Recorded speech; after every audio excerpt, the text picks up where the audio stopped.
কিছু ক্লায়েন্ট তো এমন আছে প্রায় শোনার পরেই তাদের প্রথম বক্তব্য থাকে এরা এত কমে দিচ্ছে, ওরা এত কমে দিচ্ছে, তাহলে তুমি এত বেশি নিচ্ছ কেন? তাহলে এভরিওয়ান, আমি নেল আর্টিস্ট শিউলি। তো প্রথমেই বলি, যার যার পার্সোনাল ব্যাপার, কে কত হতে দিচ্ছে, কে কি করছে না করছে আমার দেখার বিষয় না। এবার হতেই পারে যার যেমন পোষাচ্ছে সে যেমন দিচ্ছে, এবার কে কি প্রোডাক্ট ইউজ করছে, কেমন ফিনিশিং দিচ্ছে সেটাই ম্যাটার করে। তুমি 200-300 দিয়ে নেলস করে আসবে, তুমি ভালো ফিনিশিং পাবে না, ভালো প্রোডাক্ট ইউজ করবে না, সেদিন পরে নেলস উঠে যাবে, তারপরে শুরু করবে বদনাম, এর কাজ ভালো না, ওর কাজ ভালো না। তোমাদের একটা আমি উদাহরণ দিই, এখানে আমি জাস্ট কথার কথা বলছি, কাউকে আমি ছোটও করছি না, কিছুই না। যেমন অনেকে বাজারে যায়, হাটে যায়, আবার অনেকে মলে যায়। কারণটা কি?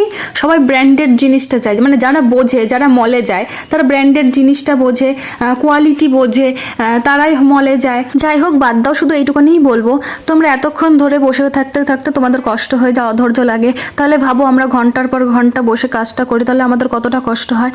আমাদের কাজটাকে একটু সম্মান করো। আর আমরা তোমাদের কাছ থেকে ঠকিয়ে বেশি টাকা চার্জ করি না, যেটুকুনি আমাদের প্রয়োজন সেইটুকুনিই নেই আমরা।